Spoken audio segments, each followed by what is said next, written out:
When my body was hastily cremated, my cousin was holding a banquet to celebrate his high school entrance.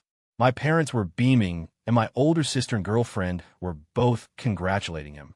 A few days earlier, I had been in a car accident and was critically injured. They seized the opportunity to change my name and grades to my cousin's, and they didn't even look at me until I died. But I was their biological son. When I opened my eyes again, I was back to the day my cousin first came to our house. This life, I don't want any of that biased love. Xiaoning, come meet your cousin, Fong Chun. My dad introduced him to me with a big smile. Fong Chun greeted me timidly, a shy smile on his face. Today was the day Fong Chun first came to our house. He was my aunt's son, and had been living with my aunt and uncle in another province for years. I had never met him since I was born. My aunt and uncle were workers who died in an accident at a construction site, leaving Fong Chun behind. My parents couldn't bear to see him all alone, so they adopted him. In my previous life, from this day on, my life changed drastically.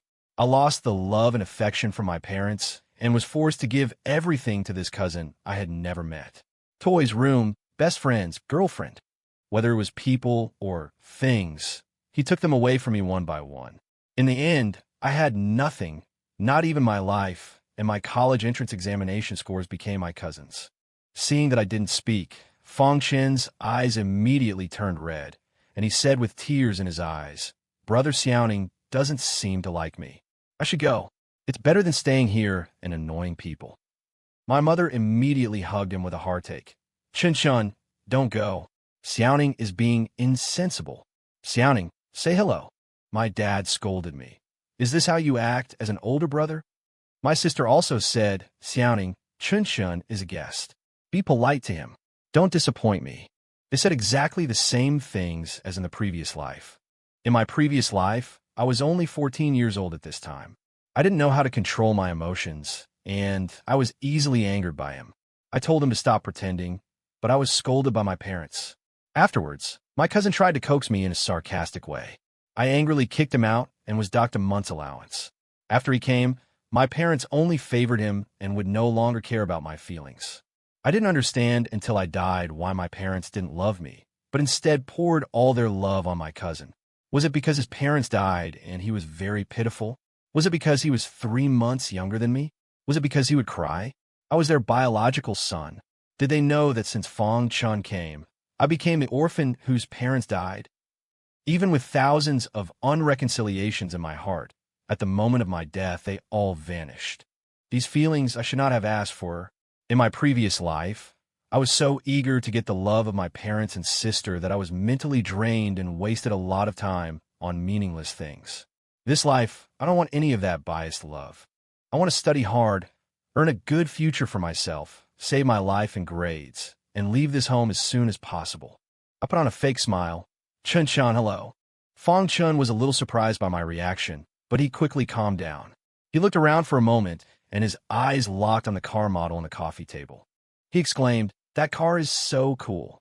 I've never had such a delicate model. It must be very expensive." Before anyone else could speak, I took 3 steps and 2 steps, walked to the coffee table, picked up the model, and threw it in his arms like trash. "It's yours." This model was a birthday gift from my father when I was a child. I loved it so much that I had to see it when I was doing homework, hug it when I was sleeping, and put it on the coffee table to accompany me when I was watching TV. In the previous life, Fong Chun also said that he liked it. He asked me for it. I didn't give it to him, so he cried and complained to my parents. My parents were very angry and educated me that as an older brother, I should let my younger brother have it. They snatched the model from my hand and gave it to him. For this, I was sad for a week, and every night I could only hug my pillow and secretly cry in bed. Now, I'm no longer so fragile. Doesn't he want it? Then get it to him. Anyway, I don't want to keep the gift from that biased dad anymore. Fong Chun casually held the model. "Thank you, brother." His expression indifferent, clearly not as thrilled as when he received it in his past life. Back then, after he'd used mom and dad to snatch it from me, he'd gushed with gratitude to them, saying he'd definitely cherish it, even giving the model several childish kisses. Mom and dad were delighted, praising him for being such a cute boy, while completely ignoring my indignation. This time, I personally gave it to him, yet he didn't seem to like it that much. Sure enough, this model was utterly dispensable to him. He just wanted to take something from me. Seeing me willingly hand over the toy, my dad was quite pleased. Now that's what a big brother should be like. Xiaoning, you've grown up, becoming more and more sensible. My sister also praised me. That's the way, Xiaoning, you haven't disappointed me. What they couldn't see, Fang Chen's gaze at me flickered with a sinister look. It was a gaze of jealousy and animosity. He even looked like he wanted to kill me. I couldn't help but recall the car accident from my past life. The overwhelming pain felt as if it had happened just a moment ago. My chest felt uncomfortable, and I excused myself to go do homework, turning back to my room. Dinner was exceptionally lavish, specially prepared by Mom and Dad to welcome Fang Chen, with nearly 30 dishes, enough to feed a dozen people. But Fang Chen was determined to make things difficult for me. Whatever dish I reached for, he'd tell Mom and Dad that he liked it. Mom and Dad fell for it every time, doting on him excessively, telling him to eat slowly and not choke, and even telling me to leave all his favorites for him. They said I ate these dishes often, so it wouldn't matter if I ate less, but Fang Chen had never had them, so he should get to eat them. But I don't get to eat these things normally either. I might get to eat them once a year, during New Year's Eve dinner. I wasn't hogging the dishes all to myself. It wouldn't have affected Fang Chen at all. In my past life, unable to stand Fang Chen's behavior, I deliberately took 2 extra pieces of my favorite cola chicken wings. Mom and Dad said I didn't know how to be considerate, and I ended up having a huge argument with them.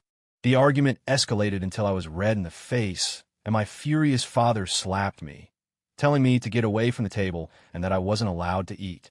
I refused to back down and went hungry for the entire night. I cried and hid in my room, watching through the crack in the door as Mom and Dad piled food onto his plate and my sister ladled soup for him. They laughed and chatted, as if they were the real family. Thinking of this, even though I had long decided to give up on my parents' love, my heart still ached with a sharp pain. I took a deep breath, forcefully suppressing the feeling of grievance. If they wouldn't let me eat, then I wouldn't. If I couldn't eat this, I'd reach for that, and if not that, then something else. Soon, more than half the dishes on the table became Fang Chen's favorites, and Mom and Dad wouldn't let me touch any of them. I just found it ridiculous. Fortunately, I had already tasted a bit of everything and was full. I put down my chopsticks. I'm done eating, you all enjoy. Then, I looked at Fang Chen. Since you like all of these, you should eat them all. Don't waste anything. After all, it's all for Mom and Dad's kindness.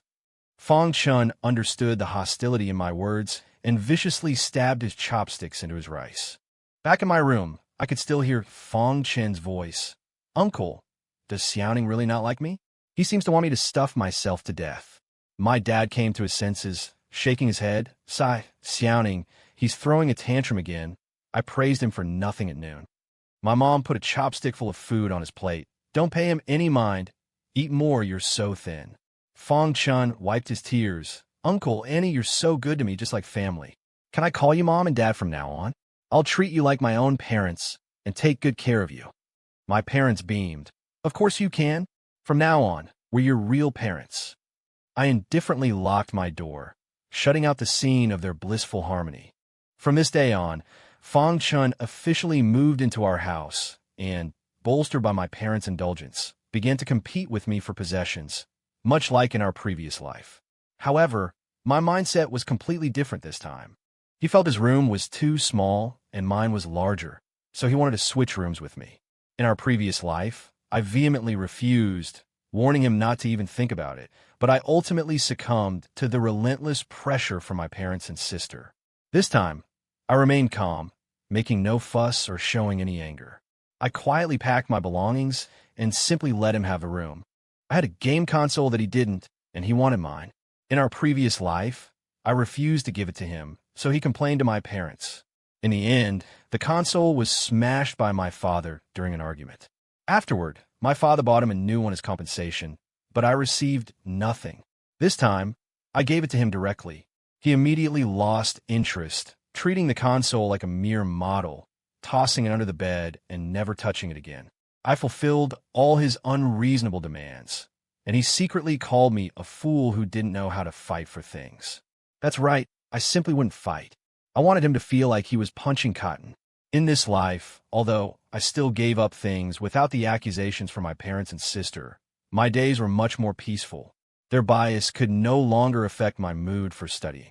When they praised me, I remained indifferent because I knew it only meant they liked me obeying them, liked me being on their side, not that they liked me, their own son. They only liked other people's children, just as Fong should only like my things. In comparison, they really did seem more like a family. I no longer yearned for even a shred of love, so no one could hurt me. As the start of the new semester approached, my parents took Fong Chun and me to the mall to buy school supplies. Although they said it was for both of us, it was really just for Fong Chun. I was just there to accompany them, a fact I was well aware of. The scenes from our shopping trip in the previous life were still vivid in my memory. Fong Chun wanted brand-name shoes, each pair costing over 1,000 yuan, and my parents bought him 3 pairs without hesitation. I just want a pair of thicker thermal pants, costing a little over 100 yuan, a mere fraction of the price of Fong Chen's shoes, but my parents refused to buy them for me. I patiently explained to them that the classroom was cold in winter, and wearing 4 or 5 layers of pants was uncomfortable and bulky. I just wanted a pair that I could wear alone inside my school uniform pants. After listening, they not only didn't buy them for me, but also scolded me. "You're just spoiled, getting more and more delicate. We didn't have thermal pants back in our day. We couldn't even afford wool pants, and our cotton-padded pants were made of worn-out cotton. Everyone had to wear many layers, and now you're saying it's uncomfortable, complaining about this and that. You've definitely been living the good life for too long." Fong Chen gave me a provocative smile, and I lowered my head, not daring to ask for anything more. Later, he bought a new backpack for several hundred yuan. It was not only stylish and felt good, but it was also multifunctional with features for drinking water, charging, and many compartments. I was filled with envy. I remembered that my father had promised to get me a new backpack for the new year, so I reminded him softly, "Your backpack isn't broken, it's still clean. You've only used it for a short time. Why buy a new one? It's a waste. We're buying your brother a backpack because he doesn't have one. You have one, so why buy another?" Unsurprisingly, he didn't buy it for me. After a whole day of shopping, they spent 4,000 to 5,000 yuan on Fong Chun and not a penny on me. Now, I've learned my lesson and didn't ask them for anything. Parents buy things for their children because they love them. When that love is completely gone, the child gets nothing they want. It's better to rely on oneself than to hope for parental love. Relying on my parents' love, Fong Chun still got his shoes and backpack. And I, with the few hundred yuan I earned from part-time jobs during the winter break, bought the thermal pants and backpack I had been longing for. What I want, I will get myself. I no longer need anyone. When junior high school started, Fong Chun transferred to my school and my class. My parents told me to take good care of him and not let him get bullied. In my past life, no one bullied him at all. Instead, he stole my best friend, badmouthed me, and incited our classmates to bully me together. The reason was ridiculous, simply because I was desk mates with his dream girl. This life, I only want to study, get into a good high school and university, and I don't want to cause any unnecessary trouble. Therefore, when the teacher asked me to sit with that girl, I refused under the pretext of wanting to sit with a student who had good grades, and I switched to a top-performing male desk mate. My male desk mate was the type who paid no attention to anything outside of studies, which suited me perfectly. We buried ourselves in our studies, helped each other, and soon occupied the first and second positions in our grade. Fong Chun still pulled my best friend aside to gossip and spread rumors, getting the whole class to laugh at me. In my past life, my grades were average, and the teacher turned a blind eye. This time, I told the teacher about it, and the teacher unconditionally believed the top student. Without needing evidence or confirmation, she directly warned the students not to affect my studies, or they would face serious consequences or even expulsion. I used to resent this teacher, but now I should actually thank her. The success of this matter made me fully realize that as long as I study hard, things will really go smoothly, and I will get everything I want. I spent the entire third year of junior high buried in my studies, seizing every moment to learn and do practice problems, reaching a level where I could almost get into a top high school with my eyes closed. As for Fong Chun, he slept in class, played basketball after class, and spent his time at home either reading comics or playing video games, not taking his study seriously at all. As the high school entrance examination approached, my parents became anxious, asking me to help him more with his studies. I found a weekend, sacrificed a precious afternoon and went through a set of exam papers full of key question types for him. But he turned around and told my parents that I was unwilling to teach him, but my attitude towards him was terrible and that I kept calling him stupid. He wiped his tears, playing his trump card. I try so hard every day to please Brother Xiaoning, but he still doesn't like me. Once it was because I didn't do well enough, and I always end up annoying people. In that case, I might as well go back to the orphanage. At least the older kids there won't scold me all day for being an idiot. My parents were heartbroken, hugging and coaxing him, and they even scolded me, saying I was heartless, selfish, and didn't care about my brother's future. I got tired of listening, locked myself in my room, and let them shout and scream outside. In the evening, my sister, in order to comfort him, made an exception and invited him into her room to watch a movie. From childhood to adulthood, she never let me into her room and never played with me. Now, she not only invited him in, but also played video games with him, ate fried chicken, and drank cola. My own sister had completely become his sister. Luckily, I was already used to it. After all, my sister in my past life was even worse. To vent her anger for Fong Chun, she slapped me twice, pushed me to the ground, and unilaterally severed ties with me. My parents hoped that Fong Chun would get into a good high school, and since I was unwilling to teach him, they had to spend a lot of money to send him to a pre-exam cram school. They kept saying that it was all because of my selfishness that they had to spend so much extra money. In my past life, my grades weren't great, and I also wanted to enroll in this cram school before the exam. They just thought it was useless, saying that my level was what it was, and no matter how much I improved, I wouldn't get much better. After Fong Chun joined the cram school, he still didn't study. The management there was even less strict than at school. He spent his days scrolling through short videos, and his grades regressed instead of improving. The high school entrance examination arrived as scheduled. With the highest score in the city, I was admitted to the top high school I had dreamed of. As for Fong Chun, he didn't even qualify for an ordinary high school. The day the high school entrance exam results came out, before our parents even had a chance to ask, Fong Chun started sobbing. "I'm sorry, it's all my fault. I'm useless. I'm too stupid. I've let down Mom and Dad's efforts. I've let down their expectations. I'm just not as naturally smart as my brother. I've embarrassed Mom and Dad.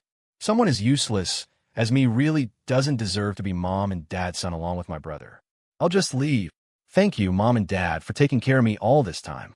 If I have another chance in the future, I will definitely repay your kindness." He rattled all this off like a tongue twister. It made my head spin. Our parents, afraid he'd actually leave, quickly comforted him. "It's okay. Chun Chun, the results don't matter, as long as you tried your best." Fong Chun wiped his tears and gave me a victorious smile. Last time around, Fong Chun had gotten roughly the same score, while I had tested into a regular high school. Fong Chun looked down on vocational schools and technical colleges. He insisted on competing with me, and in the end, our parents spent tens of thousands of yuan to get him into my high school. This time, I was the top scorer, and Fong Chun still wanted to compete with me. If he couldn't measure up, he'd cry and make a scene about going to an orphanage to be an unwanted wild child. In the end, he got our parents so worked up that they spent 200,000 yuan, pulled some strings, and talked to the principal to get him into the elite class of the top high school, which was my class. They even threatened the principal, saying that if Fong Chun wasn't admitted, they'd make me drop out.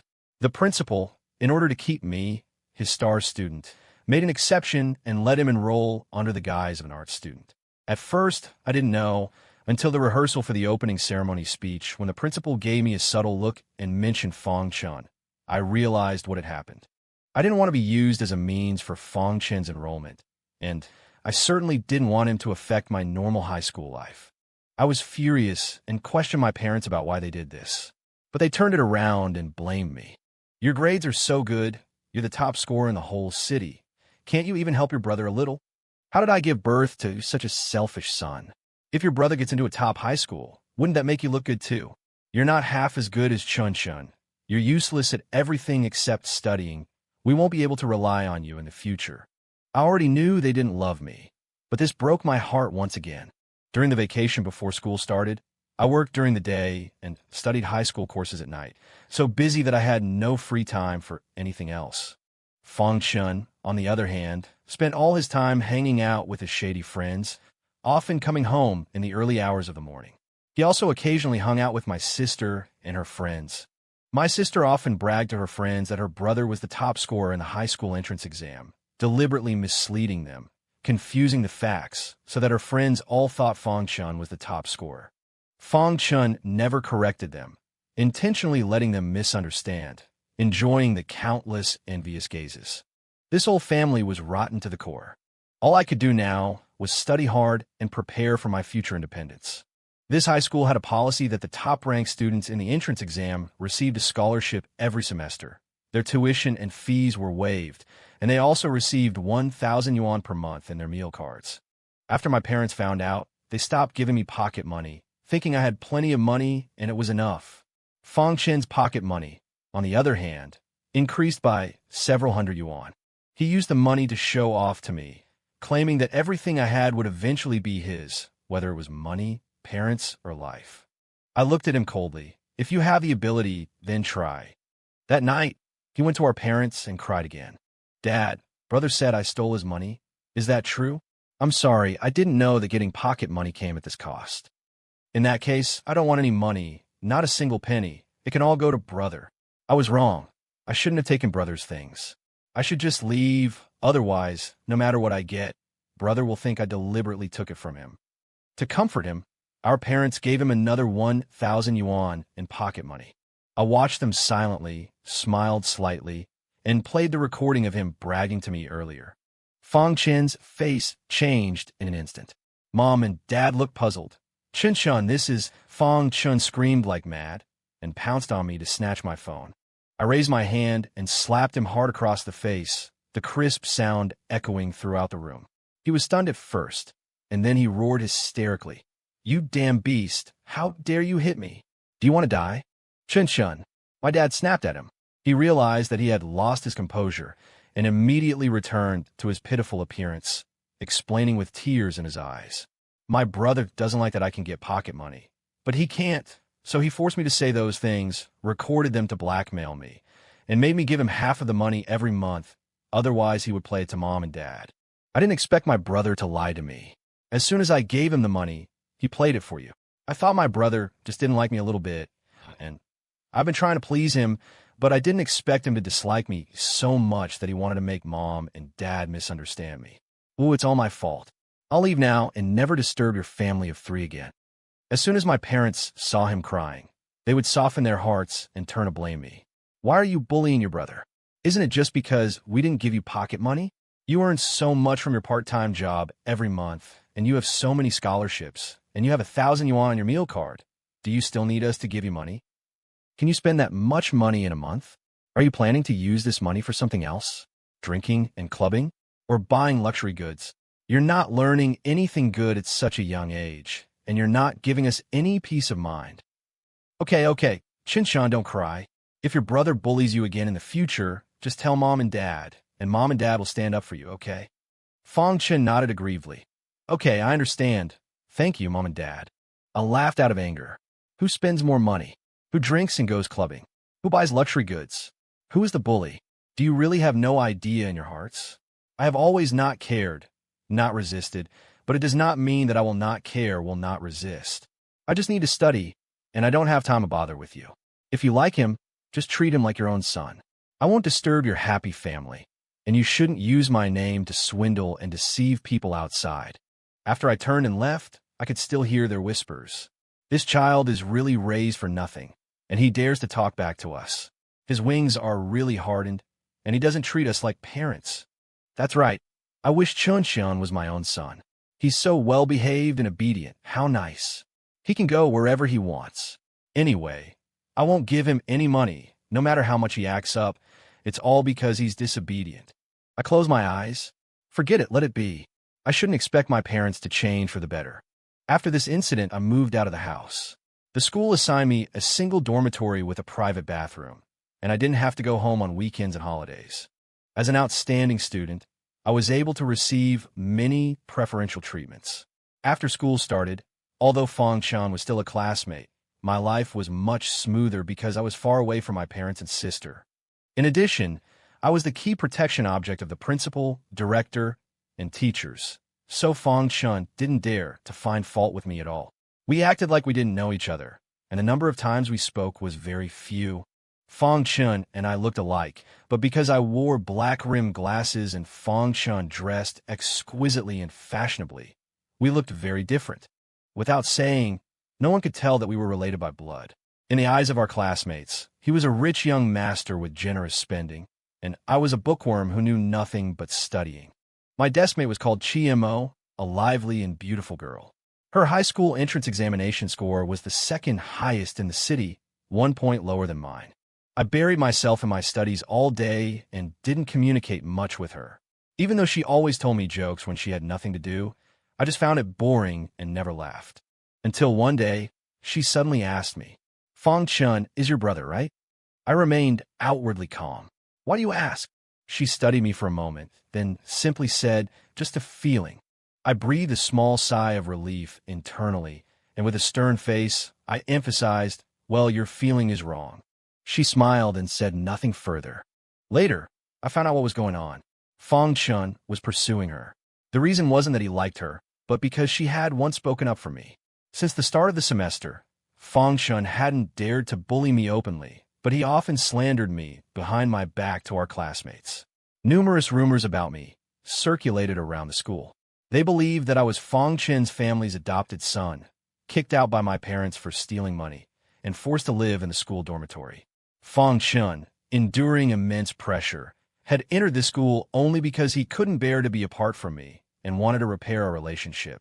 But I was supposedly so petty and unforgiving. The rumors spread and eventually reached my deskmate's ears. She didn't believe them and casually remarked, "Sounds like the cuckoo taking over the magpie's nest." Because of this one sentence, Fong Chun thought she liked me and started pursuing her. As expected, everything around me, he wanted to snatch away. In my previous life, Fong Chun and I were in the same high school, but not the same class. In my senior year, I had a girlfriend who was an excellent student and often helped me with my studies. We even planned to go to the same university. After Fong Chun found out, he frequently showered my girlfriend with attention and occasionally invited her out to eat. My girlfriend not only didn't refuse, but also seemed to enjoy the ambiguity. Many classmates joked that my girlfriend was lucky to have 2 boyfriends at the same time, and brothers at that. After the college entrance examination, my girlfriend completely became his girlfriend. When I died in a car accident, my girlfriend didn't attend my funeral, but instead went to his graduation celebration. After experiencing the events of my past life, I understood that women were unreliable and would change their minds once pursued by a handsome man. I figured my deskmate would be seduced away sooner or later. But surprisingly, she wasn't. She always seemed cheerful and easily fooled, but she turned out to be surprisingly perceptive. Fong Chun tried to flirt with her in front of me countless times, indirectly speaking ill of me, but she always rebuffed him with various bizarre reasons. For instance, once when my deskmate was nearby, Fong Chun came over and asked me, "Brother, Mom and Dad said they miss you. When are you coming back to see them? Don't be so willful, okay? They're your parents, after all. You shouldn't be so heartless. If you're unhappy with anything, I apologize. It's all my fault, I'm sorry. But don't take it out on Mom and Dad, okay?" My deskmate, unable to stand it any longer, sighed. These days, even the thief crying "stop thief" is so self-righteous. Fong Chun was so angry his face turned green, and he gave up on trying to win her over. I have to say, I was starting to see my deskmate in a new light. After that, I interacted with her more, and occasionally I would even laugh at her jokes. Once she suddenly said, "When you smile, you're much more handsome than Fong Chun." Her gaze was firm, her tone serious, and it scared me so much that I didn't dare to smile again for several weeks. When we were divided into arts and sciences in the second year of high school, Fong Chun's grades were too poor, so he went to study liberal arts and was no longer in the same class as me. My high school life became completely bright. I began to run for class cadre and successfully became the study committee member. My communication with my classmates also increased. The rumors collapsed on their own, and everyone understood that the gossip was false. My grades have been stable in the top 2 in the grade. The first place is either me or Chi-Mo. and has never been occupied by a third person. The school hoped that we could be the top scorers, and the teachers also hoped that Chimo and I could continue to help each other, so they never dared to separate our seats. We were desk mates for 3 years because of this. I knew she liked me, but I never responded to her, and even repeatedly made her give up. No one could affect my college entrance examination, especially a rival of equal strength. After she knew my idea of rejecting puppy love, she immediately changed her mind and began to ask me if we could fall in love after being admitted to the same university. I was helpless and could only answer her, "It depends on your performance." One year on New Year's Eve, the security guard who was supposed to be on duty was sick. In addition, I wanted to get some clothes that I didn't bring to school, so I went home. I knocked on the door, and my parents and sister had different expressions on their faces, obviously not welcoming me back. When I entered the door, I found that my room had long been turned into Fong Chen's study, and all my clothes had been sold to the recycling station by them. I smiled, said Happy New Year's Eve to them, and dragged my suitcase to stay in a hotel. I never went back home after that. That was Fong Chen's home, not mine. In the blink of an eye, 3 years of high school passed, and I finally became an adult. Chimo and I got the same score in the college entrance examination, tied for first place, and were admitted to Tsinghua University together. As for Fong Chen, he wanted to take the art examination route, but not only was his talent not good, but his cultural core scores were even worse than in his previous life. No school was willing to accept him at all. My parents were very anxious and once again set their sights on me. But my social attention was extremely high, and all major universities knew me, so they had no chance to do anything.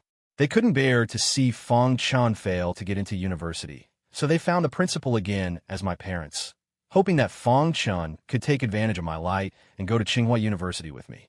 They also wanted to threaten the university principal as they threatened the high school principal. But the principal was solemn and unsmiling, and they didn't dare to threaten him. The principal contacted me, asked me to come forward to discuss, and expressed respect for my wishes. My parents and Fong Chen knelt down together, hoping that I could value family affection, not hold grudges, and finally give my brother a hand. I just told him indifferently, "I don't agree." I took the top scorer scholarship awarded by the school and rented an apartment far away from home. Chimo still pursued me relentlessly. She asked me out for dinner every day, asked me if she had performed well enough, and said that the college entrance examination was over, could she be my girlfriend? I was overwhelmed. I finally reluctantly agreed. Since my girlfriend in this life is better than in my previous life, I will trust love again. We dated, watched movies, and strolled the streets like other couples. I thought life would always be so peaceful and smooth. Until that day, when we were holding hands and crossing the road, a dilapidated truck ran a red light and roared towards us. The memory of being hit and flying came like a tide. My mind went blank, my body instantly stiffened, and I couldn't take a step. Chimo reacted very quickly and pulled me hard. I staggered and fell to the ground, scraping my knee, but fortunately, I brushed past the speeding vehicle. Chimo helped me up and asked me about my situation with concern. I looked at the rear of the car in the distance. I was sure it was the same car as in my previous life. But today's date is not the same day as my death date in my previous life. The location is not on the same street either. It can only mean that this car was coming for me. Someone wants me dead. Chimo and I arrived at the cafe and meticulously analyzed the situation. I didn't mention anything about my past life, and I spoke in disjointed sentences that would make any normal person think I was overthinking and talking nonsense. However, Chimo didn't question it. She simply followed my train of thought and continued the analysis. Eventually, we reached the same conclusion. Fong Chen wanted me dead. Following Chimo's suggestion, I contacted a private investigator to look into Fong Chen's recent activities. Soon, the truth came to light. The truck driver was a friend of Fong Chen's father, who is also my uncle. His name was Chun Xiang, and he had been skirting the edges of the law for years, involved in many shady dealings. Fong Chen promised him 50,000 yuan to run me over. The plan was that after hitting and killing me, he would abandon the truck at a junkyard and then smuggle himself to Southeast Asia. Fong Chen had found him a company there, promising he could make a fortune. Through the investigators' findings, we discovered that the company was a scam operation in northern Myanmar. a place of no return. After learning everything, my hands and feet turned cold, and my body trembled. I knew Fang Chun disliked me, but I never imagined that my death in my past life was also caused by him. Not only did he steal my belongings, but he also wanted me dead. Mo held my hand. The warmth from her palm comforted me greatly. For several days, she stayed by my side, helping me strategize. Before Xiang could attempt to hit me again, I contacted him and arranged a meeting. Xiang was suspicious of me and spoke rudely. I didn't say much, just showed him the information the investigator had gathered. Xiang thought he was being offered a well-paid job abroad, but in reality, Fang Chun was silencing him, selling him to human traffickers for 100,000 yuan. This way, Fang Chun not only got rid of me, the thorn in his side, but also made an extra 50,000 yuan. Once he understood everything, he tearfully thanked me. Although Chun Xiang had done bad things and was my murderer in my past life, he was actually a man of integrity who valued loyalty and gratitude. He agreed to help Fang Chun because my uncle had once saved his life. Now the tables had turned. I had saved his life, and Fang Chun had become the executioner trying to harm him. What he would do to Fang Chun after this was none of my business. All I could say was he reaped what he sowed. As school was about to start, my parents called, saying Fang Chun had disappeared and asking if I'd seen him. I scoffed and hung up. They only remembered to contact me when it involved Fang Chun. I didn't need parents like that. I blocked their number. Then, with my suitcase in one hand and Chimo's hand in the other, I embarked on my journey to Beijing. Neither my biased parents, my double-standard sister, nor my scheming cousin should be obstacles in my path. Awaiting me was a bright future full of possibilities. During our university years, Mo and I were the most envied couple on campus. Every semester, we both received full scholarships, spoke at assemblies as outstanding students, and won countless awards. Many classmates tried to pursue us, but we were steadfastly committed to each other, never betraying our bond. It was she who showed me that there was nothing wrong with believing in love.